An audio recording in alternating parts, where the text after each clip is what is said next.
नमस्ते दोस्तों, स्वागत है आप सभी का हमारे चैनल पर। दोस्तों, मैं बताने जा रहा हूँ कि जो कैविएट याचिका होती है वो क्या होती है। तो इसके बारे में मैंने डिटेल सर्च कर लिया है और आपको भी लिखित में एक प्रारूप में बता देता हूँ कि ये कैविएट होती क्या है। तो कैविएट याचिका, जैसे कि आप देख सकते हैं, अभी 3 रिज़ल्ट जो जारी किए जाने हैं उसके बारे में मध्य प्रदेश लोक सेवा आयोग ने पहले से ही कैविएट लगा दी। इसका अर्थ क्या होता है उसे आपको समझना बेहद आवश्यक है, तो उसे आप समझ लीजिए। कैविएट याचिका कैसे काम करती है तो मैं बता देता हूँ। ये कैविएट जब भी लगाना होती है तो आपको जो है अपर मतलब एक स्टेप ऊपर के जो न्यायालय होते हैं वहाँ पर लगानी होती है। जनरली ये हाई कोर्ट में लगा दी जाती है।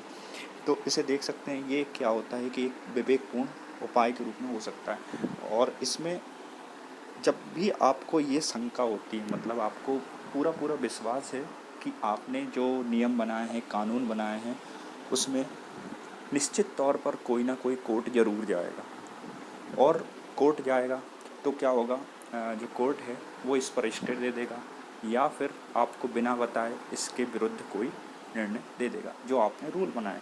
एमपीपीएससी नहीं चाहता है कि उसने जो 87% और 13% का जो रूल बनाया है उसके खिलाफ कोई कोर्ट यदि जा रहा है और कोर्ट उसको बिना बताए एमपीपीएससी को सूचित किए बिना ही कोई निर्णय ना दे दे।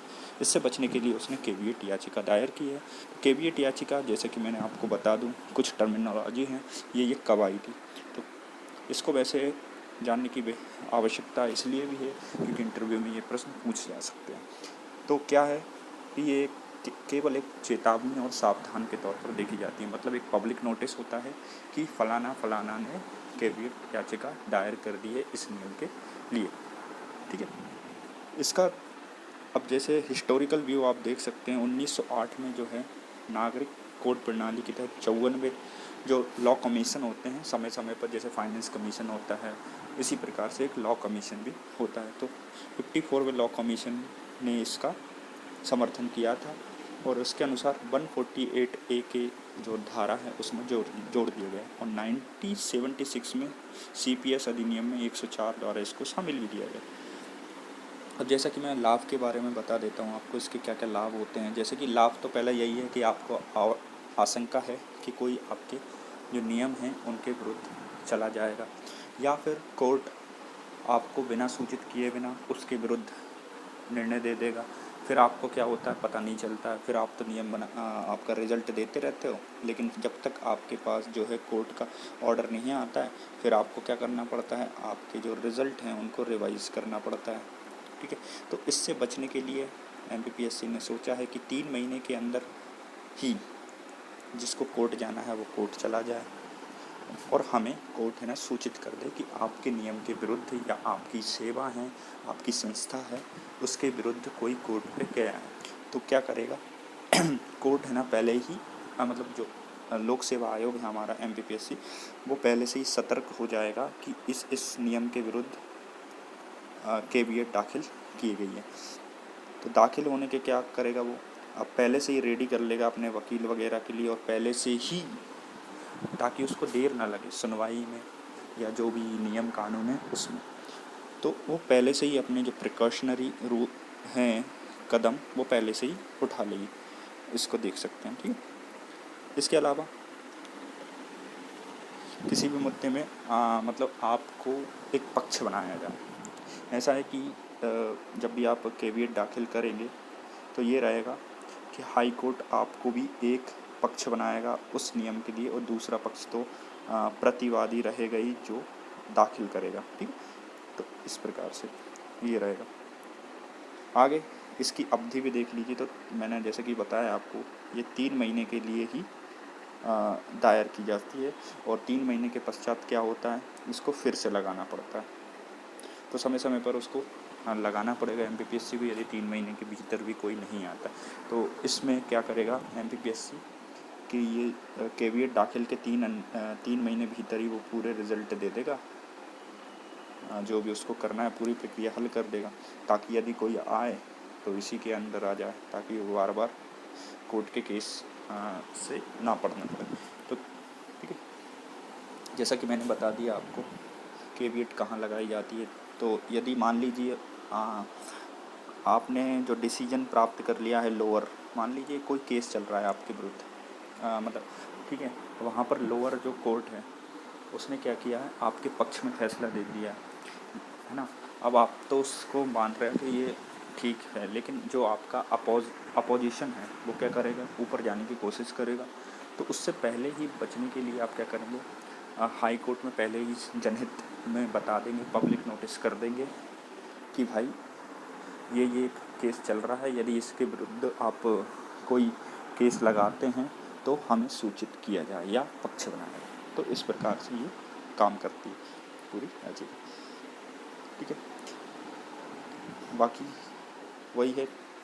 तो ये पूरी प्रक्रिया केविएट की है। केविएट दाखिल करने के लिए जो दस्तावेज हैं ये हमारे लिए नहीं रहेंगे कोई काम की चीज़। तो ये पूरी जानकारी मैंने आपको बता दी कि केविएट क्या है, किससे रिलेटेड है, कैसे लगाई जाती है, ठीक है। आइए हम रिज़ल्ट देख लेते हैं कि मध्य प्रदेश लोक सेवा आयोग ने कौन कौन से जो रिज़ल्ट हैं उन पे अभी केविएट लगाई है, ठीक है, उनको भी देख लेते हैं।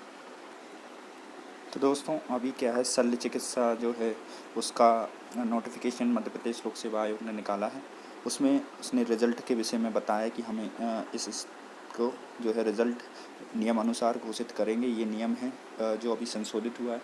वही मैं बता देता हूँ कि जो परीक्षा है उसकी तिथि भी घोषित कर दी गई 6 नवंबर को, जो संपदा अधिकारी MPPSC का है।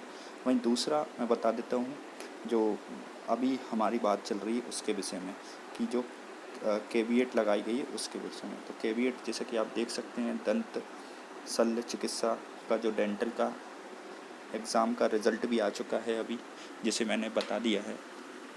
वहीं उसके संबंध में मध्य प्रदेश की जो हाई कोर्ट है वहाँ पर इंदौर में और ग्वालियर में केविएट लगाई जा रही है, ठीक है। तो विज्ञप्ति समस्त अभ्यर्थियों के सूचनार्थ एवं जारी की गई, मतलब जो भी अभ्यर्थी जिन्होंने पार्टिसिपेट किया है। तो जो अभी रूल आया ना, 2 कट ऑफ आ रहे हैं, 87 वाला और 13%। तो इससे बचने के लिए यदि कोई केस करता है हाई कोर्ट में या फिर इन जगहों पर, तो क्या करेगा, एक पक्ष MPPSC को भी बनाया जाए, उसके सुने बगैर कोई भी डिसीजन ना लिया जाए। यानी पहले जो है MPPSC को सूचित करना है, उसकी बात भी पूरी सुनना पड़ेगी हाई कोर्ट को, उसके पश्चात ही कोई डिसीजन पारित करना पड़ेगा। तो ये 3 महीने तक वैलिड है, 3 महीने में कोई भी कोर्ट जा सकता है।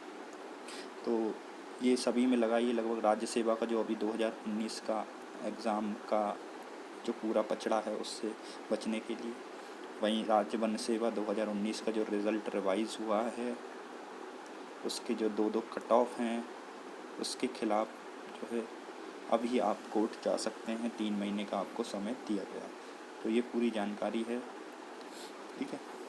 तो दोस्तों ये पूरी जानकारी थी केविएट से संबंधित, जो जानकारी वो भी मैंने आपको प्रोवाइड करा दी है। मुझे आशा है कि आपको वीडियो पसंद आई होगी। इसे और ज़्यादा से ज़्यादा शेयर कीजिए। आप सभी का शुक्रिया, चैनल से जुड़े रहिए।